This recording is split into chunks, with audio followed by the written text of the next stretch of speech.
ഡൽഹിയിൽ മുൻ മുഖ്യമന്ത്രി അരവിന്ദ് കെജ്രിവാളിന്റെ വസതിയിലേക്ക് മാർച്ച് നടത്തിയ ബിജെപി പൂർവാഞ്ചൽ ജനതയെ ആം ആദ്മി അപമാനിച്ചു എന്നാരോപിച്ചായിരുന്നു പ്രതിഷേധം. അതേസമയം തെരഞ്ഞെടുപ്പ് പ്രവർത്തനങ്ങൾ ചർച്ച ചെയ്യാൻ ബിജെപി ദേശീയ അധ്യക്ഷൻ ജെ.പി. നദ്ദയുടെ വസതിയിൽ നേതൃയോഗവും ചേർന്നു. ജിഷ്ണു കൃഷ്ണൻ ചേരുന്നുണ്ട്. ജിഷ്ണു, ഇപ്പോഴും പ്രതിഷേധം പുരോഗമിക്കുകയാണോ?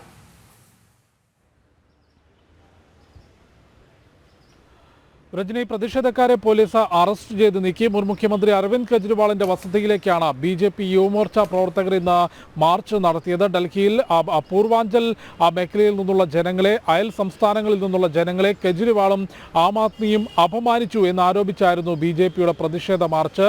ഉത്തർപ്രദേശ്, ബീഹാറിൽ നിന്നുള്ള ആളുകളെ വ്യാജ പൗരന്മാർ അല്ലെങ്കിൽ വ്യാജ തിരിച്ചറിയൽ കാർഡുകൾ ഉണ്ടാക്കിയെന്ന ആരോപണമായിരുന്നു അരവിന്ദ് കെജ്രിവാൾ ഉന്നയിച്ചിട്ടുള്ളത്. അയൽ സംസ്ഥാനങ്ങളിൽ നിന്ന് ഡൽഹിയിൽ സ്ഥിരതാമസമാക്കിയിട്ടുള്ള രാജ്യത്തിൻ്റെ പൗരന്മാരെയാണ് അരവിന്ദ് കെജ്രിവാൾ വ്യാജന്മാരെന്ന് വിളിച്ച് അപമാനിച്ചത് എന്നുള്ളതാണ് ബി.ജെ.പി ചൂണ്ടിക്കാട്ടിയിട്ടുള്ളത്. ഇക്കാര്യത്തിൽ ബി.ജെ.പിയുടെ ദേശീയ അധ്യക്ഷൻ ജെ.പി. നദ്ദ തന്നെ പ്രതികരണം നടത്തിയിട്ടുണ്ട്. അധികാരം നഷ്ടപ്പെട്ടതോടെ, മുഖ്യമന്ത്രി കസേര നഷ്ടപ്പെട്ടതോടെ കെജ്രിവാളിന് ഭയവും പരിഭ്രാന്തിയും ബാധിച്ചിരിക്കുകയാണ്.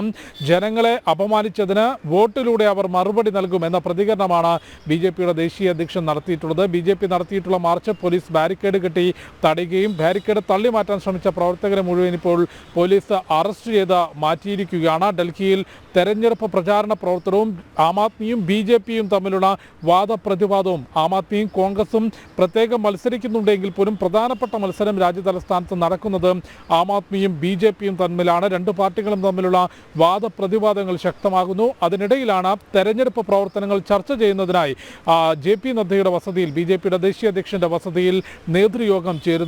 ആഭ്യന്തരമന്ത്രി അമിത്ഷാ ഉൾപ്പെടെയുള്ളവർ യോഗത്തിൽ പങ്കെടുക്കുന്നുണ്ട്. ഇന്ന് ബി.ജെ.പിയുടെ കേന്ദ്ര തെരഞ്ഞെടുപ്പ് സമിതിയും യോഗം ചേരും എന്നുള്ള റിപ്പോർട്ടുകൾ പുറത്തു വരുന്നുണ്ട്. തെരഞ്ഞെടുപ്പ് സമിതിയിലാണ് സ്ഥാനാർത്ഥി പട്ടികയ്ക്ക് അന്തിമ അംഗീകാരം നൽകുക. നിലവിൽ ആദ്യഘട്ട സ്ഥാനാർത്ഥി പട്ടിക മാത്രമാണ് ബി.ജെ.പി ഡൽഹിയിൽ പ്രഖ്യാപിച്ചിട്ടുള്ളത്. നേതൃയോഗത്തിന് ശേഷം തെരഞ്ഞെടുപ്പ് സമിതി ചേരും എന്നാണ് മനസ്സിലാക്കുന്നത്. ആ തെരഞ്ഞെടുപ്പ് സമിതിയിൽ സ്ഥാനാർത്ഥി പട്ടികയ്ക്ക് അംഗീകാരം നൽകുകയും അടുത്ത ഘട്ട സ്ഥാനാർത്ഥി പട്ടിക ഇന്ന് പ്രഖ്യാപിക്കും എന്ന് മനസ്സിലാക്കുന്നു. അതിനിടയ്ക്ക് ഡൽഹിയിൽ നിയമസഭാ തെരഞ്ഞെടുപ്പിനുള്ള വിജ്ഞാപനം ഇന്ന് പുറത്തിറക്കിയിട്ടുണ്ട്. ഈ മാസം 17 വരെയാണ് സ്ഥാനാർത്ഥികൾക്ക് നാമനിർദ്ദേശ പത്രിക സമർപ്പിക്കാനുള്ള അവസാന തീയതി. രജനി.